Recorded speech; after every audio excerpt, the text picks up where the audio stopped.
Avanzamos en este Expreso Bio Bio con datos que hemos ido desglosando a propósito de información que entregó el INE.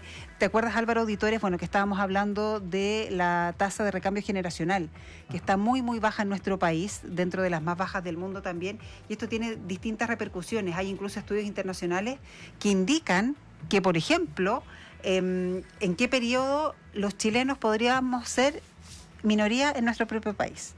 O sea, de papá, mamá chileno y nacidos en Chile. Claro.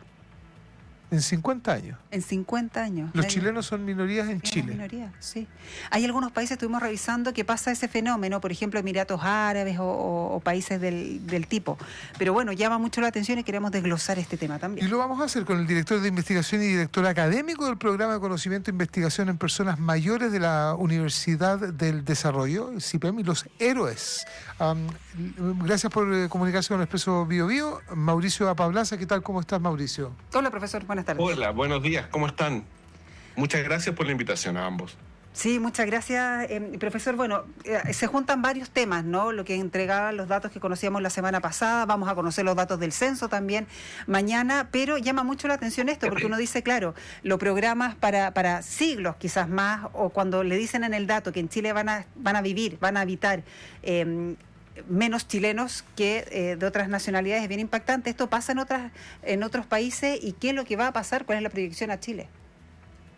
Sí, en general pasa en algunos países que han sido los que tú comentabas. Los países árabes han tenido una fuerte migración que hace que el número de migrantes sea generalmente mayor a los números nacionales. En el caso de Chile, en la medida que se mantenga la situación actual, esto podría darse. Sin embargo, es bastante poco realista pensar en un escenario como ese en el largo plazo, por dos razones principalmente. Una es porque no necesariamente Chile va a ser un foco de migrantes en los siguientes años. Yeah. Durante los años hemos tenido un flujo impresionante de migrantes, lo cual ha aumentado casi 4 veces el número que tenemos, y lo vamos a confirmar mañana probablemente con los primeros datos del censo, pero eso se tiene que mantener en el tiempo.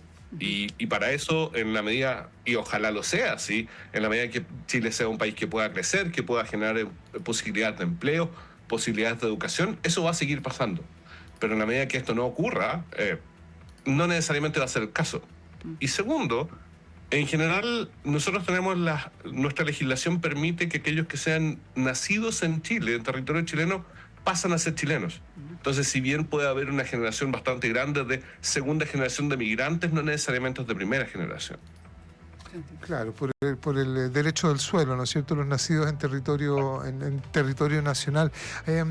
Hay una situación que se hace referencia, por lo menos en la historia, a el origen de ciertas naciones justamente que se van construyendo en función de la migración. Sé que es difícil mirarlo desapasionadamente cuando hay un tema relacionado con la migración, pero históricamente hay países y países importantes también, ¿sí? No sé cómo se mide eso, más menos importante, pero en fin, lo dije así, en que la migración es una componente importante, y las nacionalidades se hacen de estos diversos aportes de otras latitudes del mundo. De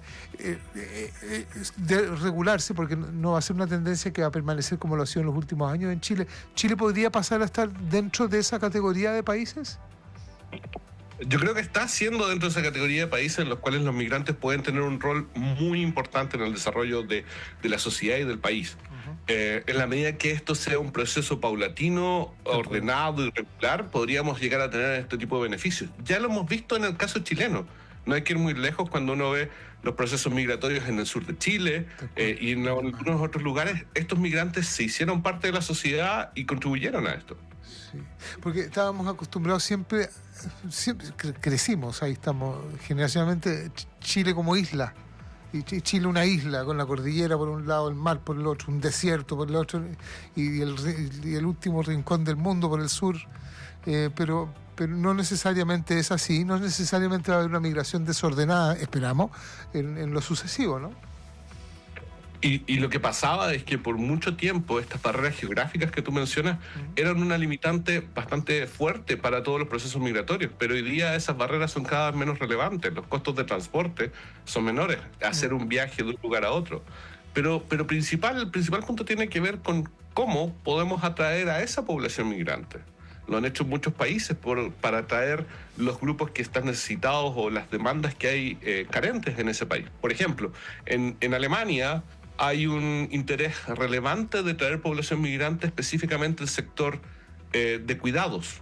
Sí. ¿Por qué? Porque se dan cuenta que tiene una mayor población adulto mayor que necesita un sistema de cuidados robusto, y la población local no permite hacer ese sistema robusto. ¿Qué hacen? Hacen migraciones selectivas para poder incrementar la oferta en ese sector.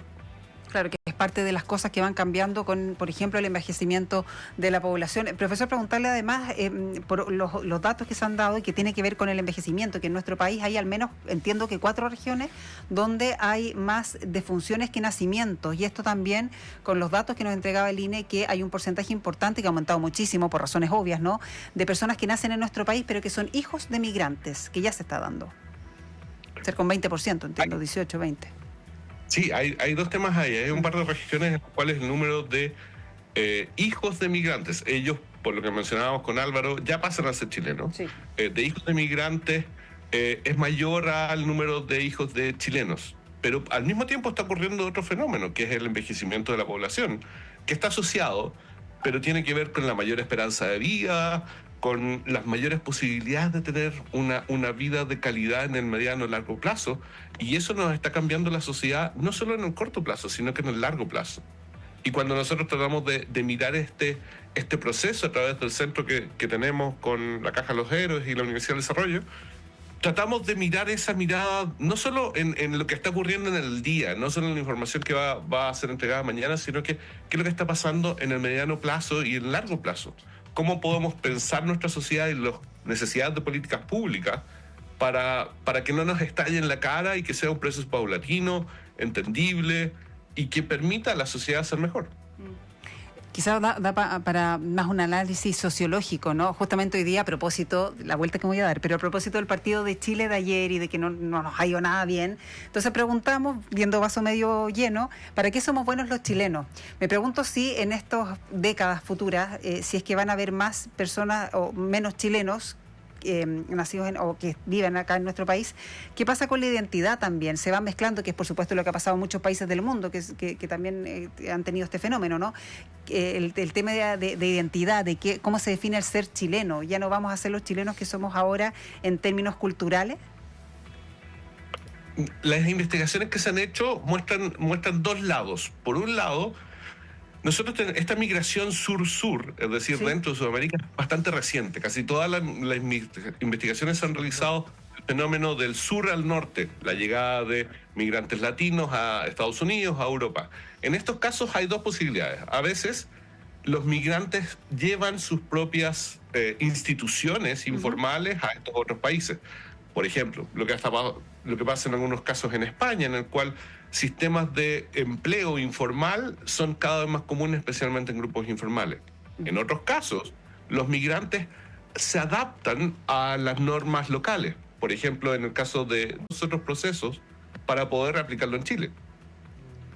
Interesante. A propósito de la reflexión sobre la identidad, nosotros hablábamos recién con la embajadora de Finlandia en Chile, a propósito de que salieron por 8ª vez consecutiva, ¿está bien eso?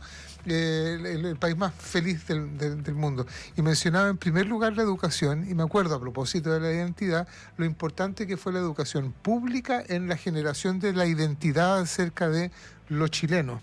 Que tendía a, ¿no es cierto?, a educarnos en los mismos valores, en una misma historia, un poco tendiente a la homogeneidad, ¿no es cierto?, pero que tiende a fortalecer el sentimiento, por decirlo de alguna manera, patria de la nación chilena, etcétera, con toda la diversidad, digamos, con las migraciones alemanas, con España todavía muy presente, ¿no? Probablemente cuando uno mira el tema de la migración no hay que mirarlo solo como único factor. Entra gente de otros países a nuestro territorio, sino también hay que mirar estos otros factores para la construcción que no termina nunca, de la identidad, ¿no? La educación como un factor súper importante. No, y lo que mencionabas es muy importante. Aprender de las lecciones exitosas de los otros. Mira. adaptándolas al caso chileno. No, esto no es una copy-paste de un lugar a otro, sino que cómo esto puede ser adaptado al caso chileno. En el caso de los países nórdicos, hay, por ejemplo, bastantes estrategias para aumentar la natalidad. ¿Qué descubrieron ellos? Cosas que, más allá de lo que generalmente se habla, que es disminuir el costo por hijo, ellos se dieron cuenta de que el target, que el objetivo de la política tenía que ser aquellas familias que ya tenían un hijo. Mira, ya. ¿Por qué? Para cambiar a la familia o a la persona que no quiere tener hijos es mucho más costoso que cambiar a alguien que ya tiene un hijo y podría tener otro. Entonces, Interesante. exacto. Sí. Y esas son las pequeñas cosas que uno aprende cuando empieza a ver el caso internacional. Y también los negativos. Japón duplicaron la cantidad de beneficios monetarios entregados a las familias que tuvieran hijos y el beneficio o el aumento de la natalidad ha sido casi cero. No, claro. Depende de las culturas también donde se implementan estas políticas. Profesor, si no hacemos nada en términos, porque mucho se ha hablado sobre todo estos últimos días, ¿no? A propósito del tema de la tasa de recambio generacional, en fin, pero el dato que se entrega en este estudio que lo hicieron dos economistas, ¿no? Jesús Fernández Villaverde e Iván Luzardo, si en Chile no se aplican nuevas políticas públicas con respecto a este tema, efectivamente en 50 años seríamos minoría. Manteniendo todo lo demás constante, podríamos ser minoría, exceptuando el tema que conversábamos con Álvaro hace un segundo, de que podría ser segunda generación de migrantes, no necesariamente la primera generación de migrantes. Por cambio legislativo. De hecho, hay toda una discusión, no ha llegado a la esfera más pública de si deberíamos mantener el ius sanguinis o el ius terris como dos formas de adquirir la nacionalidad al nacer. Que si ha nacido acá o si es hijo de padre, o madre chileno, claro. Exacto. Bien, para analizar entonces, como he dicho el profesor, hemos estado comentando también, mañana se van a entregar los datos del censo, así que también otro insumo para ir analizando lo que está sucediendo con nuestra población. Mauricio Pablaza, director, investigador y director académico del Programa de Conocimiento e Investigación en Personas Mayores de la Universidad del Desarrollo, que es el CIPEM, que lo hace la UDD junto a los CERES. Muchas gracias, profesor. Gracias, profesor. No, gracias a ustedes por el tiempo y feliz de acompañarlos cuando deseen. Buenas tardes. Son las 12 del día con